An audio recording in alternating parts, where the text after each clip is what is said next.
Good morning student. मैं आप लोग की हिंदी टीचर राधा शुक्ला हूँ और मैं आप लोग को हिंदी पढ़ाऊँगी। आज मैं आप लोग से हिंदी के बारे में कुछ पूछूँगी, कुछ बताऊँगी। तो चलिए मैं पूछती हूँ कि हिंदी क्या है। अगर मैं आप लोग से यह पूछूँ कि हिंदी क्या है तो जाहिर सी बात है कि आप लोग मुझे बताओगे कि हिंदी हमारी राष्ट्रभाषा है। लेकिन अगर मैं कहूँ कि हिंदी विषय क्या है,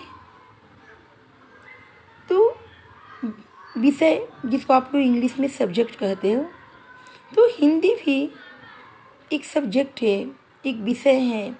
जैसे इंग्लिश है, मैथ है, गुजराती है, सोशल साइंस है, वैसे ही हिंदी भी एक विषय है। तो हिंदी जानने के लिए हमें किन चीज़ों की जानकारी होना बहुत ज़रूरी है, क्या आप लोग मुझे बता सकते हो? ठीक है, कोई बात नहीं, चलिए मैं बताती हूँ। हिंदी जानने के लिए हमें सबसे पहले स्वर और व्यंजन का जानना ज़रूरी है। स्वर और व्यंजन क्या है आप लोगों को पता है? आप लोग बचपन में पढ़े हो, अगर भूल गए हो तो कोई बात नहीं, मैं बताती हूँ। स्वर है, देखिए, अ, आ, ई, औ तक जो है वो स्वर होते हैं। स्वर 11 होते हैं और व्यंजन क, ख, ग, घ, ये जो है यह व्यंजन है। तो स्वर और व्यंजन के बिना हम हिंदी की कल्पना भी नहीं कर सकते। हमको हिंदी बोलने के लिए, हिंदी सुनने के लिए, हिंदी जानने के लिए, हिंदी में अपने विचार प्रकट करने के लिए किस चीज़ को जानना ज़रूरी है? स्वर और व्यंजन को। अगर स्वर और व्यंजन की हमें जानकारी नहीं होगी तो हम हिंदी ना पढ़ पाएंगे, ना लिख पाएंगे, ना बोल पाएंगे। तो हमें हिंदी जानने के लिए क्या जानना ज़रूरी है, ये तो आप लोग को समझ में आ गया होगा। तो व्यंजन को ऐसे तो हम लिख सकते हैं बिना मात्रा लगाए, केवल कल, चल, फल, बिना मात्रा का ऐसे 2 शब्द वाले, 2 वर्ण वाले अक्षर हम लिख सकते हैं।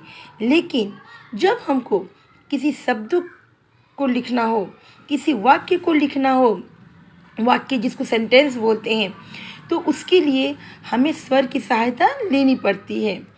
बिना स्वर की सहायता लिए हम व्यंजन की कल्पना भी नहीं कर सकते।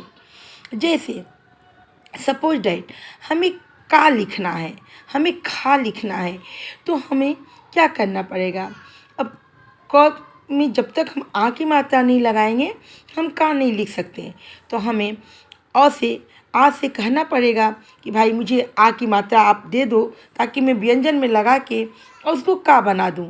तो जब हम आ में से आ की मात्रा, देखो ऊपर स्वर है, जैसे आ की मात्रा नीचे है, ई की मात्रा नीचे है, तो यह ध्यान देना कि आ की मात्रा कौन सी होती है, ई की मात्रा कौन सी होती है, बड़ी ई की मात्रा, मात्राओं का ज्ञान होना बहुत ज़रूरी है। क्योंकि व्यंजन को जब हम वाक्य के रूप में लिखेंगे, शब्द के रूप में लिखेंगे, तो हम स्वर नहीं लगाएंगे, बल्कि क्या लगाएंगे? स्वर की मात्राएं लगाएंगे। तो मात्राओं का ज्ञान होना बहुत ज़रूरी है। तो आप लोग स्वर और व्यंजन अगर भूल गए हैं तो उसको बार बार रीड कर लीजिए, पढ़ लीजिए और उसको भली भांति मात्राओं का प्रयोग करना शुरू कर दीजिए। तो अब जब हम क में आ की मात्रा लगाएंगे तो क्या बन जाएगा? का बन जाएगा। और जब ख में आ की मात्रा लगाएंगे तो खा बन जाएगा। अब जैसे हमको लिखना है कि किताब, अब हमको किताब लिखना है, तो किताब केवल हम व्यंजन का सहायता लेकर लिख सकते हैं? बताओ, नहीं, हम नहीं लिख सकते। तो हमको किताब लिखने के लिए क्या करना पड़ेगा? हमें स्वर की मात्राओं की सहायता लेनी पड़ेगी। तो जब क में कौन कौन सी मात्रा? क में छोटी की मात्रा की लगाएंगे तो की बन जाएगा, और त में आ की मात्रा लगाएंगे तो ता बन जाएगा, और ब में हम कोई मात्रा नहीं लगाएंगे, ब केवल व्यंजन का ही यूज होगा। तो किताब, तो किताब लिखने के लिए स्वर की ज़रूरत पड़ी, तो अब तक तो आप लोग समझ गए होंगे कि बिना स्वर की सहायता की व्यंजन की कल्पना नहीं की जा सकती। तो ये जो है ना स्वर और व्यंजन, ये हमारी एक वर्णमाला है। हमारी वर्णमाला में क्या क्या आ जाता है? स्वर भी आ जाता है और व्यंजन भी आ जाता है। तुम लोग कहोगे अरे मिस तो हमें छोटे बच्चों की चीज़ें पढ़ा रही हैं, लेकिन नहीं। मैं जानती हूँ कि आप लोग LKG में पढ़े हो, लेकिन हम कितनी भी बड़े क्लास में चले जाएं, वह सब्जेक्ट नहीं बदलता, वह चीज़ें नहीं बदलती हैं। हाँ, डेफिनेशन थोड़ा चेंज हो जाता है, एक्सप्लेन करने का तरीका अलग हो जाता है, शब्द बड़े हो जाते हैं, वाक्य बड़े हो जाते हैं, बट वर्ण नहीं चेंज होता, व्यंजन नहीं चेंज होता, स्वर नहीं चेंज होता।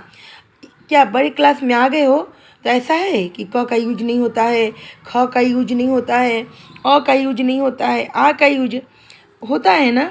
तो फिर हम जब तक पढ़ेंगे, हम जब तक पढ़ेंगे क्या, हम अपने लाइफ में जब भी हिंदी का प्रयोग करेंगे, हमें स्वर और व्यंजन की ज़रूरत हमेशा पड़ती रहेगी।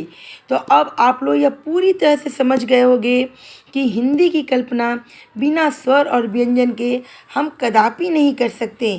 स्वर और व्यंजन हिंदी की आधारशिला है, बेस है, वह सूत्रधार है। हिंदी शुरू करने के लिए, हिंदी पढ़ने के लिए, बोलने के लिए हमें स्वर और व्यंजन की ज़रूरत पड़ती है। यह हिंदी की आधारशिला है। तो आप लोग अगर जानते हो तो उसको बार बार पढ़ लो, नहीं जानते हो तो प्रैक्टिस कर लो। तो आज मैं आप लोग को हिंदी जानने के लिए किस चीज़ की ज़रूरत है, उस चीज़ से आप लोग को परिचित करवाया। तो आज हम लोग बस यहीं तक, आगे की क्लास में आगे का लेसन स्टार्ट होगा। तब तक के लिए thank you student, good bye.